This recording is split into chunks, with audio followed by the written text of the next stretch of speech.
আসসালামু আলাইকুম। প্রিয় দর্শক, অন্য মঞ্চের আলাপচারিতায় আপনাদের সকলকে আমন্ত্রণ জানাচ্ছি। প্রথমে পুতিন দিয়ে শুরু করব এবং শেষে বাংলাদেশ দিয়ে শেষ করব। আমি সংক্ষিপ্ত করার চেষ্টা করব ভিডিওটাকে, কিন্তু এত খবর আছে যে যতই আমি চেপে করি না কেন এটা 15 মিনিটের বাইরে চলে যাবেই। সুতরাং আপনারা অধৈর্য হবেন না, প্রত্যেকটা লাইনে আপনারা পাবেন খবরের খনি। পুতিন তো 4 তারিখে আসছেন, আপনারা নিশ্চয়ই এতক্ষণ আপনাদের কাগজে, দেশের কাগজে সব জেনে গেছেন 4 তারিখে আসছেন। আপনাদের মনে থাকতে পারে ইউক্রেন যখন যুদ্ধ শুরু হয় সেটা 22 তারিখে শুরু হয়েছিল, 22শে সেপ্টেম্বর। তার ঠিক 7 দিন আগে পুতিন এখানে এসেছিলেন ভারতবর্ষে প্রধানমন্ত্রীর সঙ্গে দেখা করতে।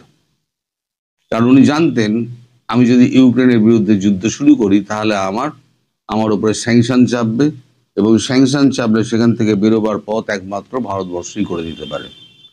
তাই তেলের ব্যাপারটা ঠিকঠাক করার জন্য তিনি ভারতবর্ষে এসেছিলেন। এবং তারপরে মোদিও গিয়েছিলেন, গিয়ে প্রকাশ্য ক্যামেরার সামনে বলেছিলেন যে এটা যুদ্ধের সময় নয়, এটা কথাবার্তা আলোচনার মাধ্যমে মেটাতে হবে। এটা আপনারা সবাই এটা মনে আছে। সেই পুতিন ঠিক এই সময়টা বেছে নিয়েছেন। আসার কথা ছিল 12-13 তারিখে। এই সময়টায় তিনি গত পরশু দিনকে গতকালকে ফোনে প্রধানমন্ত্রী মোদির সঙ্গে পুতিনের অনেকক্ষণ কথাবার্তা হওয়ার পরে তারপরে দুই দেশ রাষ্ট্রনেতাই সময় অদল বদল করে ওটাকে 4 এবং 5 তারিখ করেন। এর মধ্যে লুকিয়ে আছে অনেকগুলো কূটনৈতিক ব্যাপার। এক হচ্ছে, আপনাদের মনে আছে পাকিস্তান যখন অস্ত্রশস্ত্র পাঠাচ্ছে ভারতবর্ষ আপনার বাংলাদেশে, সেই সময় রাশিয়ান একটা যুদ্ধ জাহাজ আপনাদের ওখানে নোঙর করে এবং বলা হয় কি এটা শুভেচ্ছা সফর, ফুল দেওয়া টোয়া নেওয়া হয়। এগুলো হচ্ছে বাইরের লোক দেখানোর জন্য, আসলে নিজের উপস্থিতিটা জাহির করানোর জন্য আমেরিকা, চীন এবং পাকিস্তানকে একটা বার্তা দেওয়া হয়েছিল। ঠিক এই সময় পুতিন যখন আসছে তখন মালাক্কা এতে সমুদ্র যেটা রয়েছে সেখানে আপনার 3টে ডেস্ট্রয়ার এবং এক ঝাঁক সাবমেরিন রাশিয়ান অপেক্ষা করছে যখন পুতিন এখানে আসছেন। তো পুতিন অনেকগুলো বার্তা নিয়ে আসছে। এক হচ্ছে আপনার প্রচুর অস্ত্রশস্ত্র মানে লেনদেনের ব্যাপার আছে, কেনাকানির ব্যাপার রয়েছে, সেখানে ভারতবর্ষের সঙ্গে একটা অবাধ ডিল হবে। সমস্ত হচ্ছে ট্রান্সফার অফ টেকনোলজির মাধ্যমে। Su-57 আপনি তৈরি করুন, আমি টেকনোলজি দিয়ে দিচ্ছি। এখানে S-500 আপনি তৈরি করুন, আমি টেকনোলজি দিয়ে দিচ্ছি। S-500 আমরা আরো 5টা নিচ্ছি, 5টা রয়েছে, 5 স্কোয়াড্রন রয়েছে, আরো 5 স্কোয়াড্রন মানে 10 স্কোয়াড্রন আমরা নিচ্ছি। তো যাই হোক, এখন এই যে এই ডিলগুলো হচ্ছে, এই ডিলগুলো কিন্তু সব নয়। আসল ডিলটা যেটা, সেটা হচ্ছে ব্রিক্স। এই যে এই ব্রিক্স গঠনের প্রক্রিয়াটা যেটা ঠান্ডা ঘরে চলে গিয়েছিল, সেই ব্রিক্স গঠনের প্রক্রিয়াটা আবার যাতে তেজিতে শুরু হয় তার জন্য এই বৈঠকটা মেনলি মনে হচ্ছে। কারণ রাশিয়া এবং চীন দুজনেই না চায়নাকে ভরসা করে না পাকিস্তানকে ভরসা করে। আমেরিকাকে তো ভরসা করেই না, আমেরিকা চাপে পড়ে এখন করছে, আমেরিকাকেও ভরসা করে না, ধরে রেখে দিন আমেরিকাকে ভরসা করে না। 1971 সালে যখন ভারত বাংলাদেশ যখন যুদ্ধ হয়, সেই সময়তে আপনাদের মনে আছে আমেরিকা যুদ্ধ জাহাজ পাঠিয়েছিল, পাল্টা সোভিয়েত ইউনিয়ন, সেই সময়কার সোভিয়েত ইউনিয়ন তারা যুদ্ধ জাহাজ পাঠিয়ে দিয়েছিল, সাবমেরিন সহ পুরো ফ্লিট একবারে পাঠিয়ে দিয়েছিল। তারপরে তো একটা চুক্তি হয় যে আমরা দুজনের কেউ বঙ্গোপসাগরে যাব না, যার জন্য এখন রাশিয়ান যুদ্ধ জাহাজগুলোকে মালাক্কায় দাঁড়িয়ে আছে, ভেতরে ঢোকেনি। এখন এই যে পাকিস্তান হঠাৎ করে আসছে, চায়নাকে বিশ্বাস নেই, কারণ এত কিছু করে দেওয়ার পরও দেখুন চায়না কিন্তু অরুণাচল প্রদেশ আমাদের বলে আবার একটা দাবি তুলেছে। দাবিটা তুললো কখন? দাবিটা তুললো সেই সময়তে যখন ইউএস এর সঙ্গে একটা আর্মস ডিল তৈরি হলো। এবার রাশিয়ার সঙ্গে যখন আর্মস ডিলটা হবে, তখন ইউএস এবার খেপবে, স্বভাবতই খেপবে, যে আমি তোমাদের দিলাম, আমার সঙ্গে আর্মস ডিল হলো, তুমি আবার রাশিয়া থেকে নিচ্ছ। তো ভারত আগেই বলে দিয়েছে আমার যেখান থেকে যা দরকার হবে তাই কিনবো,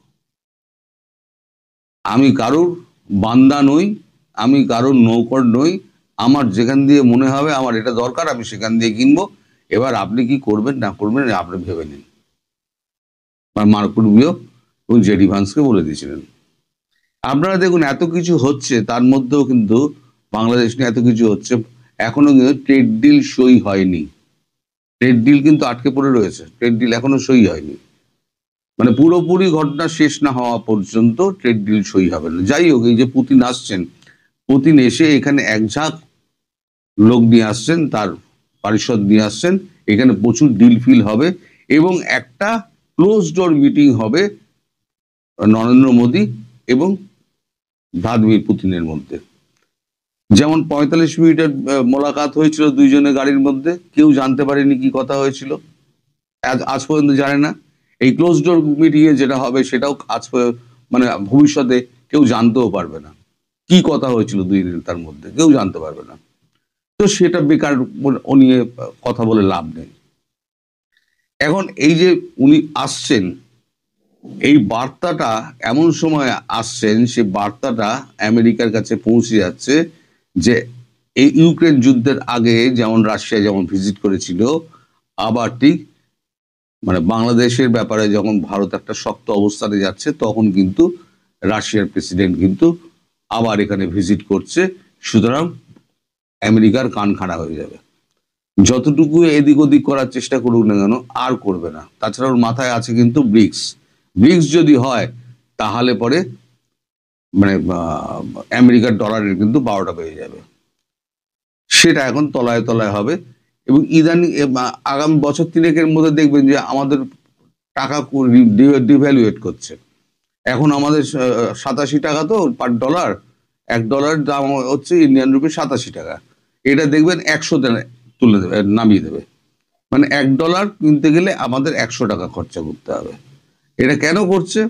এটা করছে এই কারণে, ভারতবর্ষ, আপনাদের কাছে হয়তো নেগেটিভ একটা মেসেজ যেতে পারে যে ভারতবর্ষের কমছে, আসলে ভারতবর্ষের বাজার কিন্তু জিডিপি বাড়ছে, 8.2 হয়ে গিয়েছে। এত কিছু আমেরিকা করার সত্ত্বেও 8.2 জিডিপি হয়েছে। তো যাই হোক, এটা ডিভ্যালুয়েশন করা হচ্ছে এই কারণে যে যখন রিকভার করে যখন করা হচ্ছে না টাকাটা, যখন মার্কেট যখন রিকভার করে নেওয়া হচ্ছে, তখন সেই টাকাটা কিন্তু বাজারে ছাড়া হচ্ছে না, সেটা দিয়ে পুরো ডলার কেনা হচ্ছে।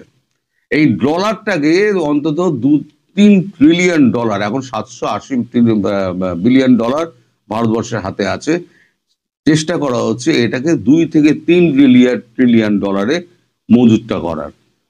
যখনই 3 ট্রিলিয়ন ডলার হয়ে যাবে, তখনই 2 ট্রিলিয়ন বাজারে ধূপ করে ছেড়ে দেবে। তাহলে কি হবে?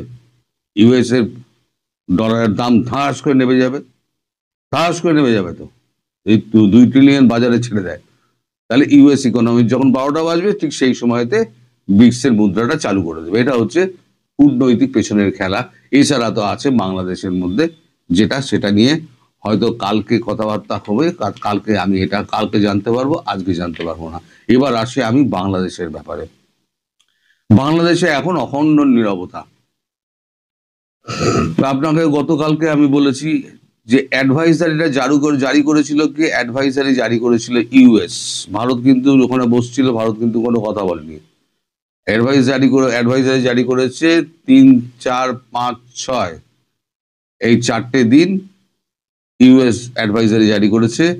এবং ইউএস এটাও বলেছে যে স্পর্শকাতর সময়টা 3 ঘন্টা থেকে 11-12 ঘন্টা পর্যন্ত চলতে পারে।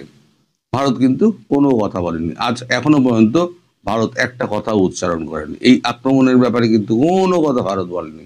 যখন মারবে দুম করে মেরে দেবে, তার জন্য যা যা করার দরকার আছে সমস্ত কিছু করা হয়ে গেছে। এই যে ভারত চুপচাপ ভেতরে ভেতরে এগোচ্ছে এবং ইউএস এর এই যে আগ বাড়িয়ে কথা বলা এবং ইসলামাবাদ এবং টার্কিকে একটা বার্তা দিয়ে দেওয়া, সেটা কিন্তু ইউনূসকে খুব ভাবাচ্ছে। এর সঙ্গে রয়েছে কি কি আপনার খবরের মধ্যে থাকছে, তারেক রহমানের ফেরা। আচ্ছা, বিশেষ পরিস্থিতিতে বিশেষ বৈঠক, আমি একে একে সবেতেই আসছি, প্রত্যেক কটা কিন্তু গুরুত্বপূর্ণ, আপনাদের শেষ অব্দি এটা দেখার আমি অনুরোধ করব। খলিলকে ডেকে অর্ডার ডেকে পাঠানো হয়েছে। খলিলকে ডেকে পাঠানো, যে খলিল 3 তারিখ অব্দি থাকার কথা ছিল কাতারে। খলিলকে গত রাতে ফোন করে বলা হয়েছে তুমি আগামীকালের মধ্যে তুমি ব্যাক করো, আমাদের সোমবার দিন একটা বৈঠক আছে। ইউনূস একটা বৈঠক ডেকেছেন। বৈঠকটা হচ্ছেন বিশেষ পরিস্থিতিতে বিশেষ বৈঠক, সোমবার দিন এই সকালের দিকে, টাইমটা আমি জানতে পারিনি। এই বৈঠকটা হবে, সেখানে খলিলকে উপস্থিত থাকতে বলা হয়েছে। কি কি কথাবার্তা হয়েছে, কি কি অবস্থা, এটা পুরোপুরি জানার জন্য। এখন পরিস্থিতি কিন্তু যমুনা থমথমে, কেউ কোনো কথা বলছে না, শুধু ফিসফাস আওয়াজ হচ্ছে ইলেকশনটা হবে তো ফেব্রুয়ারিতে। আরে হবে না তো অনেক আগে আমি বলে দিয়েছি, ইলেকশন অবধি যাবে না, এটা অনেক আগে আমি বলে দিয়েছি। ইলেকশন অবধি যাওয়ার আগে যা ঘটনা ঘটার ঘটে যাবে। এখন এই যে একটা কথা বলতে ভুলে গিয়েছি, এই যে পুতিন আসছে, শেখ হাসিনাকে ফেরানোর ব্যাপারে কিন্তু পুতিনের সাহায্য নেওয়া হবে এবং প্রাইম মিনিস্টার হিসেবেই ফেরানো হবে। সেটা পুতিনের সঙ্গে কথাবার্তা বলে প্রাইম মিনিস্টার হিসেবেই তাকে ফেরানো হবে। ইউএসকে সাইড আপ করে দেওয়া, ঠিক আছে তুমি চুপ করে বসে থাকো, তাহলে তার ট্রেড ডিল করবো, আদারওয়াইজ কিন্তু ট্রেড ডিল করবো না। ফলে শেখ হাসিনাকে যদি প্রধানমন্ত্রী হিসেবে ওখানে ঢুকিয়ে দেওয়া হয়, সেই সময়তে না পাকিস্তান কিছু বলতে পারবে, না চীন কিছু বলতে পারবে, না আমেরিকা কিছু বলতে পারবে। যা করবে দুই শক্তি মিলে করবে, এটা কিন্তু একটা পয়েন্ট। আচ্ছা, এখন তারেক রহমান তিনি দেশে ফিরতে পারছেন না, এই নিয়ে আপনাদের ওখানে প্রচুর জল ঘোলা হচ্ছে। তারেক রহমান কেন ফিরছেন না? তারেক রহমান ফিরছেন না, তিনি গ্রিন সিগন্যাল পাচ্ছেন না। এই জন্য তারেক রহমান সম্প্রতি, মানে গত কাল পরশুর মধ্যে হবে হয়তো, আপনাদের charge the affairs Tracy and জ্যাকবসনের সঙ্গে ফোনে কথা বলেছিলেন। ট্রেসি অ্যান্ড জ্যাকবসন তিনি যেটা বলেন যে not now, game is over, মানে এখন ফেরা যাবে না, গেম ইজ ওভার, না আমাদের যা প্ল্যান ছিল সেই গেম ওভার হয়ে গেছে। তার মানে এখন আর ফেরার তোমার উচিত হবে না, তুমি ফিরলে পরে বিপদে পড়তে পারো, যেখানে আছো সেখানে থাকো। আপনার মনে আছে জুন মাসে লন্ডনে গিয়েছিলেন আমাদের ডক্টর ইউনূস, গিয়ে ওখানে খলিল গিয়েছিল, শফিকুর রহমান গিয়েছিল, ডাস্টবিন শফিক সেও গিয়েছিল, দাঁত বার করে সমস্ত মিটিং ফিটিং হয়েছিল, দারুণ আপ্যায়ন হয়েছিল। তখন তাকে প্রধানমন্ত্রী পদ দেওয়ার একটা কথা হয়েছিল। সেই মিটিং এর কথা উল্লেখ করে এই ট্রেসির সঙ্গে কথা বলার পর গতকালকে ফোন করেন তারেক রহমান ইউনূসকে। আমার সঙ্গে তো বৈঠক হয়েছিল, আপনি তখন বলেছিলেন আমি ফিরে যাব, ফিরে গিয়ে আমি প্রধানমন্ত্রী হব, আপনি হবেন প্রেসিডেন্ট, তাহলে এখন কেন এই অবস্থার সৃষ্টি করা হচ্ছে? তখন ইউনূস বলেন I am sorry, I am entrapped, I am sorry, I am entrapped, মানে আমি ইঁদুর কলে ধরা পড়েছি, ফাঁদে পড়ে গেছি, আমার আর কিছু করার নেই। মানে হাত পা তুলে দিয়েছে, এখন আর কিছু ইউনূসের আর কিছু করার নেই। ইউনূস এখন চেষ্টা করছে যে কিভাবে আমি এই জায়গা থেকে পরিত্রাণ পাবো, কিন্তু ইউনূসের পরিত্রাণের আর সুযোগ নেই। যখন সুযোগ ছিল তখন কিন্তু আমি বারবার বলেছি বেরিয়ে যান, বেরিয়ে যান, বেরিয়ে যান, যারা যারা চান বেরিয়ে যান, কিন্তু আমার কথা কেউ শোনেনি। গুজব বাস্তব, আমার কথা কেউ শোনেনি। এখন সব ছটপট করছে, জল বিনা মাছের মতো ছটপট করছে। ইউএস পরিষ্কার বলে দিয়ে, ট্রেসি অ্যান্ড জ্যাকবসন পরিষ্কার একে বলে দিয়েছে, আমাদের ইউনূসকে বলে দিয়েছে ইউএস চায় ইউনুসকে বলে দিয়েছে ইউএস চায় সবাইকে নিয়ে ইনক্লুসিভ ইনক্লুসিভ সবাইকে নিয়ে স্থিতিশীল গণতান্ত্রিক এবং সুষ্ঠু একটা শান্তিপূর্ণ বাংলাদেশ গঠন ইউএস চায়। ভারতের কথা কিন্তু বলা হয়নি, ইউএস এটা চাইছে। ফলে তার জন্য ভারতবর্ষ যা যা করতে বলেছে আপনি সেইগুলো করুন, আদারওয়াইজ আমরা আপনার কোনো গ্যারান্টি দিতে পারবো না, আপনার জীবন মরণের কোনো গ্যারান্টি আমরা দিতে পারবো না। এটা পরিষ্কার বলে দিয়েছে আপনাদের কেসি অ্যান্ড জ্যাকবসন। এদিকে এই যে অ্যাডভাইজারিটা জারি করা হয়েছে ইউএস এর তরফ থেকে, যে 3 থেকে 6 এবং 3 তারিখে 2 তারিখ রাত্রিবেলা থেকে 3 তারিখ সব ভোরবেলা অবধি যে সময়টা, তার মধ্যে 2 দেশে ওই 57 জন আর 17 জনকে ফিরে যেতে হবে, এই যে ঘোষণাটা করা হয়েছে, সেই ঘোষণাটার পর এখন ইসলামাবাদ এবং আপনার আঙ্কারা, 2 রাজধানী এখন একে অপরের দিকে চেয়ে বলছে যে ভাই কি করা যায়, এখন যেতে তো হবেই, কি করা যায়। এখন ঠিকঠাক যেটা হচ্ছে সেটা হচ্ছে যতদূর সম্ভব 1 তারিখ বা 2 তারিখের মধ্যে এরা সবাই ফিরে যাবে। এটা একটা অসমর্থিত সূত্রে খবর পাওয়া গেছে, কোনো সমর্থিত সূত্র কিন্তু নয়, আমি আবার বলছি এটা অসমর্থিত সূত্রে খবর পাওয়া গেছে। ফলে সব মিলিয়ে একদম একটা পরিস্থিতি পুরো একটা ঘোরালো হয়ে রয়েছে। যমুনা থমথমে, ইউনুস কোনো কথা বলছে না, কারোর সঙ্গে দেখা করছে না। কালকে বিশেষ মিটিং এর দিকে তাকিয়ে থাকুন, বিশেষ মিটিং এ কি হয়। এখন বিএনপি খুব ভেঙে পড়েছে, জামাতও চুপচাপ পরিস্থিতির দিকে নজর রাখছে। জামাতও বুঝতে পারছে যে নির্বাচন তো ভুগে গেল, নির্বাচন তো আর হবে না, আর বিএনপি তো পুরো মাটিতে বসে গেছে, তারেক রহমান আসছে না। ফলে এখন পরিস্থিতি সম্পূর্ণ ঘোলাটে। আপনাদের দিকে একটু করে আপনারা একটু নজর রাখুন, নজর রাখলে আপনারা বুঝতে পারবেন আগামী 7 দিনের মধ্যে ঘটনাবহুল বাংলাদেশ হবে। তার জন্য যা যা আগাম খবর পাওয়া যায় আমি সব আপনাদের দিয়ে দেবো, কিন্তু ভিডিওটা শেষ অবধি দেখবেন। এই এটা আমার অনুরোধটা আমার রইল। তাহলে পরে আমার এই যে খেটে খুঁটে এত খবর জোগাড় করা এবং উপস্থাপন করা একসঙ্গে, তাকে অল্প সময়ের মধ্যে সময়টা আমার বৃথা যাবে। সবাই ভালো থাকবেন, সুস্থ থাকবেন এবং সাবধানে থাকবেন।